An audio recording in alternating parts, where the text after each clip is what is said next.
सर्दी जुखाम श्वसन पथ के रोग के लिए कुछ लाभदायक योगाभ्यास। आज हमारा इम्यून सिस्टम इतना वीक है कि हम साधारण से मौसम के बदलाव को भी सहन नहीं कर पाते हैं। बच्चे हो या बड़े, अक्सर और एसी में रहने के कारण तो हम और अधिक नाजुक हो गए हैं। थोड़ा भी धूप या सर्दी में ऐसे गर्म जगह में जब भी हमारा परिवर्तन होता है क्लाइमेट का, तो हम बहुत जल्दी सर्दी जुकाम से ग्रसित हो जाते हैं। और ये सर्दी जुकाम थोड़े अधिक लंबे समय तक रह जाए तो ये अस्थमा, निमोनिया, ब्रोंकाइटिस ऐसे रोगों में परिवर्तित हो जाता है। तो इससे तो बेटर है कि हम थोड़े से अभ्यास प्रतिदिन करें, जिससे कि हम इन चीज़ों से बच जाए, और अगर हो जाए तो हम इनसे अपने आप को ठीक भी कर लें। लेकिन हाँ, खाली आसन करने से नहीं होगा। उसके लिए आपको एक तो कब्ज को नहीं होने देना है, यानी कॉन्स्टिपेशन से बचना है, और दूसरा शुद्धि क्रियाएं हैं योग में, जल नेति और कुंजल, जो आसानी से घर पे अपने आप की जाती हैं। जल नीति का मैं वीडियो इसमें डाल दूंगी, उसकी लिंक, तो आप उससे देख के सीख सकते हैं। वरना आपके आसपास जो भी योग के जो टीचर हैं, आप उनसे जाके सीख लें। दोनों चीज़ें एक बार में आ जाएंगी। आप इनका अभ्यास करें। जल नीति प्रतिदिन की जाती है, और अगर आप सर्दी जुकाम से जकड़ गए हैं तो आप इसका दिन में 2 बार अभ्यास कर सकते हैं। और इवन जो कुंजल है वो वैसे तो देखिए 7 दिन में 1 बार कर ले या 10 दिन में 1 बार पर्याप्त है। लेकिन अगर आपको सर्दी जुकाम लग गया है तो आप 2 दिन 3 दिन लगातार भी कर सकते हैं बस। लेकिन बीपी, जिसका ब्लड प्रेशर हाई रहता है, वो लोग नमक वाले पानी से कुंजल नहीं करेंगे। उनके लिए फिर त्रिफला पाउडर थोड़ा सा मिला के गर्म पानी में पीना होता है, और उकड़ू बैठ के पीना होता है, ताकि आप एक संग 5 से 6 गिलास पानी पीते हैं। कुछ लोग 4 गिलास पानी में ही उनका काम हो जाता है, पर मैं तो 5 से 6 गिलास पानी पीती हूँ, 6 गिलास, तभी मुझे उल्टी होती है। और उल्टी के साथ कफ बाहर निकल जाता है, बहुत अधिक राहत मिलती है। और जिनको अस्थमा का अटैक आता है उनको तो करना चाहिए, जिससे वो उस अटैक से बच सकते हैं। लेकिन आज मैं आपको कुछ सरल योगाभ्यास बता रही हूँ कि जिनको करके अपने इम्यून सिस्टम को तो स्ट्रॉन्ग करेंगे, लंग्स को मजबूत बनाएंगे। देखिए, सर्दी जुकाम जैसे परेशानियों से बचने के लिए शरीर में गर्मी, ऊर्जा बढ़ाने वाले अभ्यास करने हैं। दूसरा, लंग्स में खिंचाव देने वाले करने हैं, जिससे कि लंग्स फैले और उसमें अधिक मात्रा में ऑक्सीजन जाए, वो मजबूत बने। तो मैं आपको कुछ सरल योगाभ्यास बताने जा रही हूँ। आप उनको सीखें और उनका अभ्यास करें। सूर्य नमस्कार मैं सिर्फ 1 बार करके बताऊंगी, उसकी लिंक डाल दूंगी। जल नीति के साथ साथ सूर्य नमस्कार की भी लिंक डाल दूंगी। तो ये दोनों चीज़ें आप उससे देख के पूरी अच्छी तरह सीख सकते हैं। मैं अभी 1 बार करके आपको बताने जा रही हूँ। सूर्य नमस्कार के लिए सुबह उगते सूरज के सामने सूर्य की तरफ मुंह करके खड़े हो जाना है, और उसके बाद नमस्कार आसन से शुरुआत करते हैं। सांस भरते हुए दोनों हाथों को ऊपर पीछे की ओर ले जाए, ब्रीद आउट करते हुए सामने की side. Breathe in, breathe out, breathe in, breathe out, breathe in, breathe out, breathe in और ब्रीद आउट। इसमें एक पोज में मैंने सांस नहीं ली थी, क्योंकि वहां श्वास बाहर निकालने के बाद लेना नहीं है। उसका नाम है अष्टांग प्रणिपातासन, जिसमें मैंने 8 अंगों से जमीन पर लेट के सूर्य भगवान को नमन किया था। ये था सूर्य नमस्कार।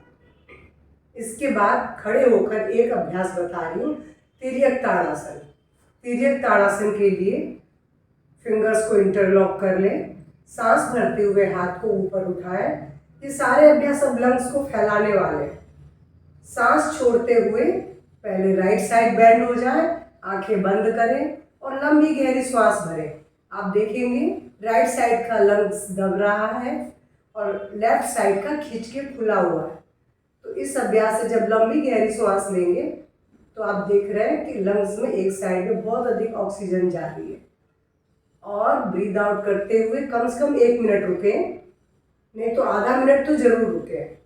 सीधे हो जाए, इसी के साथ दूसरी साइड बेंड हो जाए ब्रीद आउट करते हुए। अब आप लंबी गहरी सांस लें, छोड़ें। अब महसूस करेंगे कि राइट साइड का लंग्स पूरा खुल रहा है, खिंच गया है, लेफ्ट साइड का दबा हुआ है। श्वास प्रश्वास लगातार लेते रहें, छोड़ते रहें। और इसमें भी आप आधा से 1 मिनट रुकने के बाद सांस भरते हुए सीधे अपने आप को ऊपर खींचें और हाथों को नीचे ले आए। ये था तिर्यक ताड़ासन। एक अभ्यास में और बता रही हूँ आपको। खड़े होके अर्धचक्रासन, कमर पे हाथ रखें और देखिए सांस भरते हुए पीछे की ओर बेंड हो जाए। लंबी गहरी श्वास भरे, छोड़े, ब्रीद आउट करते हुए सीधे। हर आसन में कम से कम आधा मिनट तो आपको रुकना चाहिए। उसके बाद आप बेशक समय आपसे बन रहा है तो आप अधिक भी रुकें, नहीं तो आधा मिनट जरूर रुकें। पीछे जाते हुए कुछ लोगों को चक्कर आते हैं आंख बंद करके, तो आंख खोल के कर लें। और अगर आप कर पाते हैं तो आंख बंद करके करें, क्योंकि वो आपके फेस पर ग्लो भी लाता है। अब मैं आपको जो आसन बताने जा रही हूँ वो है उष्ट्रासन। उष्ट्रासन के लिए घुटने के बल आते हैं और ये देखिए सांस भरते हुए हाथ को पीछे लाई, दूसरे हाथ को लाई, आंखें बंद है, लंबी गहरी सांस भरे, छोड़े। लंग्स पूरा खुला हुआ है। लंबी गहरी सांस से लंग्स में ऑक्सीजन जा रही है और धीरे धीरे लंग्स की क्षमता और अधिक बढ़ेगी। और जब आधा ऐसे 1 मिनट हो जाए तो ब्रीद आउट करते हुए आप सीधे हो जाए और रिलैक्स हो जाए। ये था उष्ट्रासन। मैंने बोला सारे आसन लंग्स को खींचने वाले ही हैं, जिससे कि लंग्स की कार्य क्षमता बढ़े। तभी हम लंग्स को जब मजबूत बनाएंगे तो हम सर्दी जुकाम जैसे रोगों से बचेंगे। अब मैं बताने जा रही हूँ गोमुखासन। हालांकि ऐसा नहीं कि वो आसन खाली वही लाभ देगा, आपके इंटरनल बहुत सारे सिस्टम को हेल्दी बनाएगा। मैं सारे लाभ बताऊंगी तो देर होगी। निश्चित रूप से आज मैं चूँकि लंग्स की बात कर रही हूँ तो मैं लंग्स से कनेक्टेड बातें बताऊंगी। अभी मैं आपको बताने जा रही हूँ गोमुखासन। हालांकि बहुत लाभदायक आसन है, तो आज भी मैं इसको लंग्स के लिए ही बता रही हूँ। इसके लिए जो पाँव ऊपर है वो हाथ ऊपर जाएगा। क्योंकि मेरा बायां पाँव ऊपर है, दाहिना नीचे है, तो बाएं को ऊपर से, दाहिने को नीचे से मैंने पीछे देखिए मैं ऐसे पकड़ लूँगी।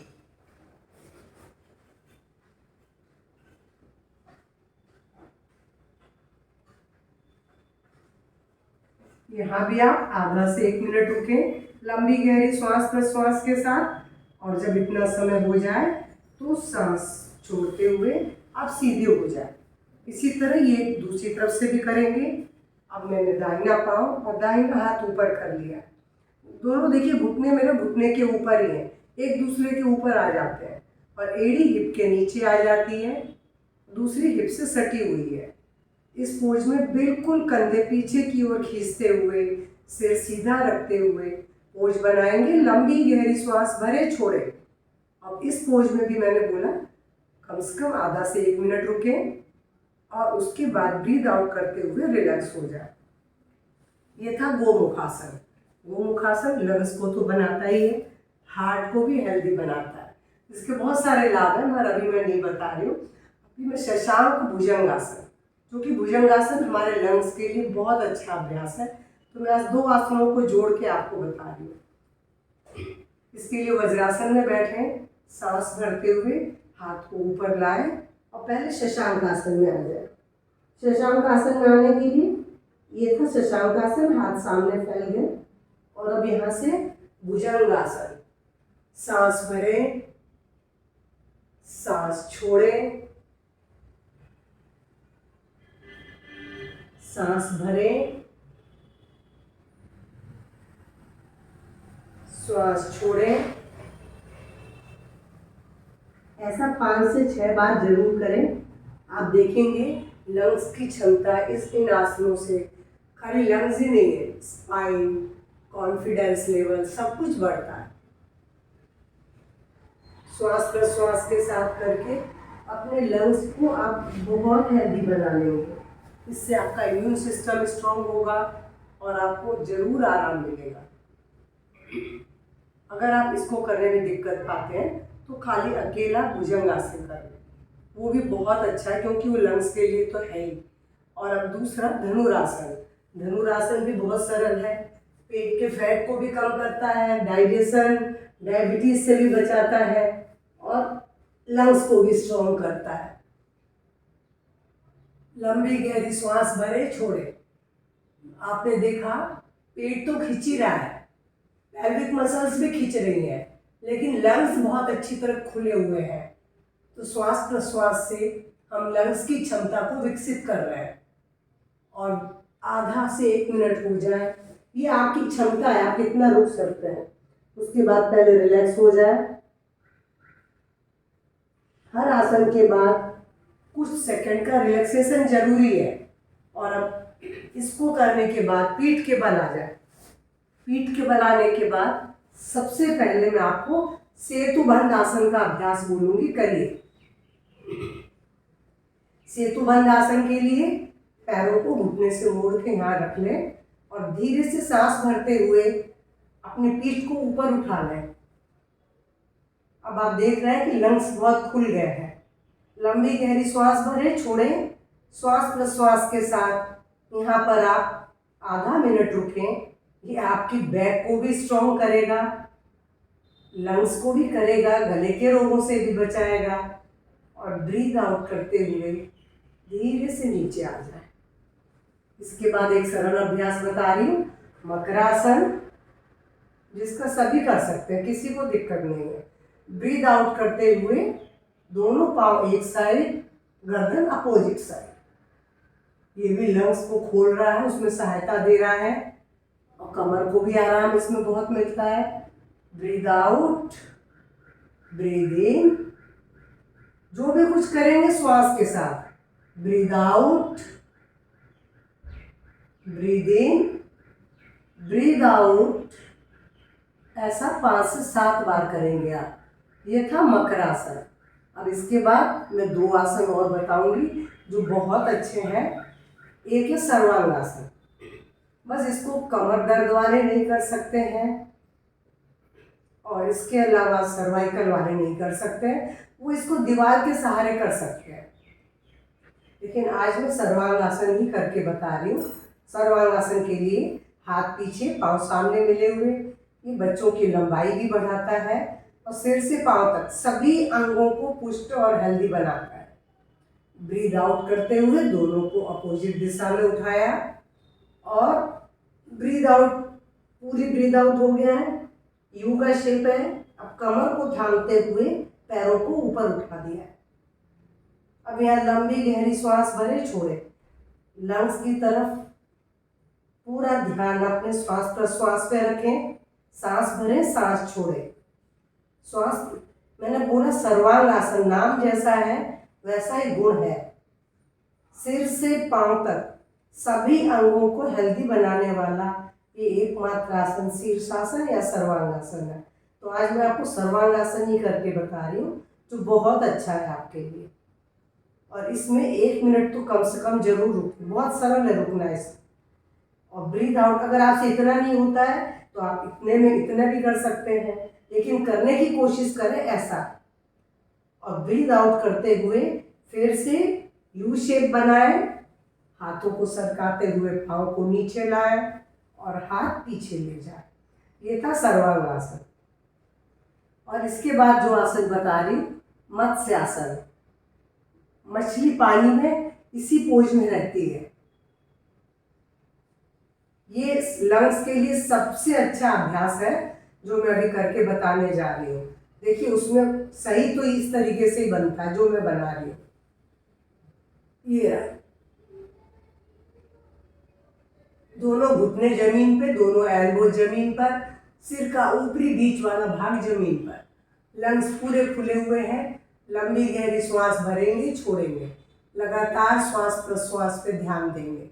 तो ये तो मत्स्यासन में जो लोग ऐसा नहीं कर सकते वो इसको ऐसे कर लें या सिंपल क्रॉस लेग में कर लें, कैसे भी कर सकते हैं, लेकिन ये भाग ऐसा ही होगा। ये बात आप ध्यान में रखें, सिर का ऊपरी बीच वाला भाग ही जमीन पर आएगा, लंग्स पूरे आपके पीठ ऊपर उठी हुई होगी और गर्दन पीछे की ओर मुड़ी हुई होगी। और यहाँ पर आप आधा से 1 मिनट जरूर, ज़्यादा भी रुक सकते हैं अगर आप में क्षमता है तो, क्योंकि लंग्स के लिए बहुत अच्छा है। और यहाँ पर ब्रीद आउट करते हुए रिलैक्स हो जाए। ये था आपका मत्स्यासन। मत्स्यासन के बाद एक सरल अभ्यास और बताती हूँ जो कि सर्दी जुकाम, अस्थमा, ब्रोंकाइटिस, दमा, स्नोफिलिया सबके लिए अच्छा है। इवन थायराइड के लिए भी अच्छा है, थायराइड की समस्या से भी मुक्ति दिलाता है। इसके लिए आपको वज्रासन में पहले ऐसे बैठना है, घुटनों को दूर कर देना है, दोनों हथेलियों को आगे टिका देना है। जैसा नाम है वैसा इसको करने का तरीका है। शेर के समान, शेर जैसे गरजता है जंगल में, वैसे ही आपको गरजना है और गरजते हुए जीभ को पूरा बाहर निकाल देना है। और देखना आईब्रो के बीचों बीच है, आपको भ्रू मध्य के बीचों बीच, भ्रू मध्य पर ही देखना है। देखते हुए आप सिंह के समान गर्जना करेंगे। 3 बार करना है इसका अभ्यास। मैं एक बार करके दिखा रही हूँ।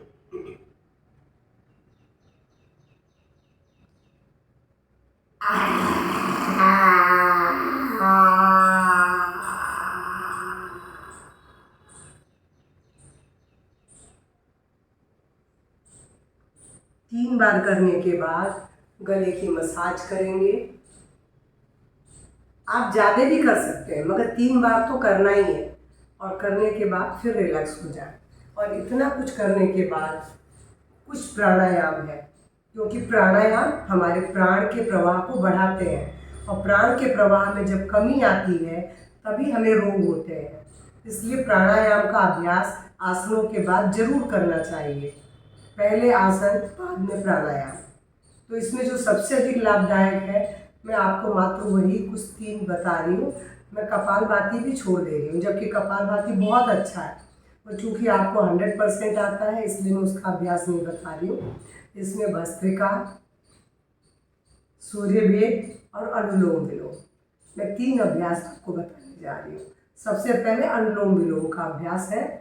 अनुलोम विलोम कैसे करना है, ये नासिका, या अनुलोम विलोम करें या नाड़ी शुद्धि करें, और उसके बाद दूसरे हाथ से तो हमारी ज्ञान मुद्रा बनी हुई है और ये नासिका मुद्रा है। मैं आज अनुलोम विलोम करके बता रही हूँ।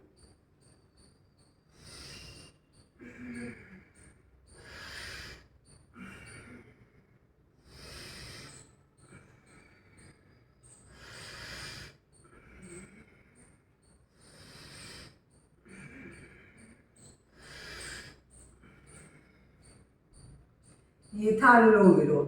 बाईं नासिका से शुरू किया, दाहिने पे गए, दाहिने से बाईं नासिका से सांस भरी, दाहिने से छोड़ी, दाहिने से ली तो बाईं से छोड़ी। ये क्रम लगातार आपको 2 से 5 मिनट करना है, कम से कम 2 मिनट तो करना ही है। ये था अनुलोम विलोम। और इसी तरह नाड़ी शुद्धि भी होता है बिना आवाज़ के। और अब दूसरा अभ्यास मैं आपको बोलूँगी, सूर्यभेद। मैंने पहले ही बोला था, हमें अपने शरीर में हीट को, गर्मी को बढ़ाना है। सूर्यभेद प्राणायाम हमारे शरीर में गर्मी को बढ़ाता है, कफ का नाश करता है। इसके लिए आपको केवल दाईं नासिका से श्वास को भरना है और बाईं से छोड़ना है। ये फिर से नासिका मुद्रा बनाई, दाईं नासिका से सांस भरेंगे, बाईं से छोड़ेंगे। हर बार दाईं से लेंगे, बाईं से छोड़ेंगे।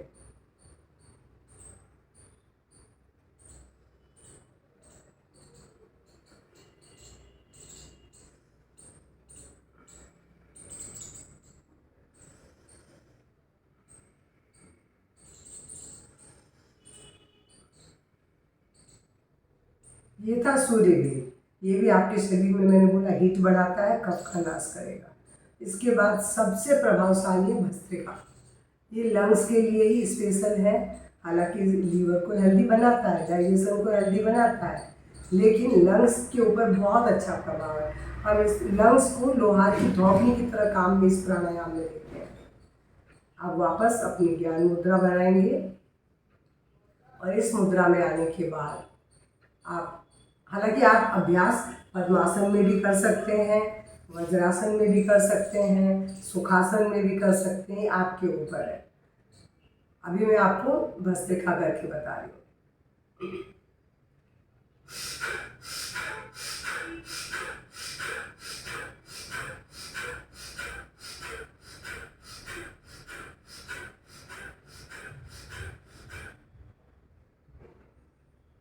ऐसा 20-20 के कम से कम आपको 4 से 5 राउंड करने हैं। इस अभ्यास से शरीर में बहुत गर्म एनर्जी पैदा होती है, पूरे शरीर में हीट वाइब्रेट होने लग जाती है, एनर्जी वाइब्रेट होने लग जाती है। आप जब भी करेंगे आपको पसीना आने लगेगा। तो इस अभ्यास को आप ज़रूर करें। ये अभ्यास लंग्स को पूरी तरह से मजबूत, फौलाद की तरह मजबूत बनाता है, आपको कफ रोगों से बचाता है। कफ रोग हो गए हैं तो उनको दूर भी करता है। तो मेरा जो आज का छोटा सा, लेकिन एक बात और बता दूं, ऐसे सर्दी जुकाम श्वास संबंधी जितनी भी परेशानियां हैं उनमें उपवास रामबाण है। जब भी आपको तेज सर्दी जुकाम लगा हो आप उपवास कर लें। उपवास बहुत जल्दी एक दिन में ही सर्दी जुकाम को छूमंतर कर देगा। अस्थमा का दौरा पड़ने वाला हो, आहार छोड़ दें, बिल्कुल वो ठीक हो जाएगा। ऐसे सारे जितनी भी आपकी समस्याएं हैं, उपवास के दौरान शरीर अपने अंदर के टॉक्सिक को जलाने लग जाता है, तो वो रोग अपने आप शांत हो जाते हैं। तो मैंने आज की वीडियो में जितनी बातें बताई है ये आपकी पूरी चीज़ें लाभदायक हैं। आप करके देखिए, आप उससे लाभ पाएंगे, पूरा विश्वास है, क्योंकि मैंने भी इसी से लाभ लिया है और आप भी लेंगे। और मैं 20 साल से जो क्लास ले रही हूँ, क्लास में भी लोगों को यही कुछ करवाती हूँ।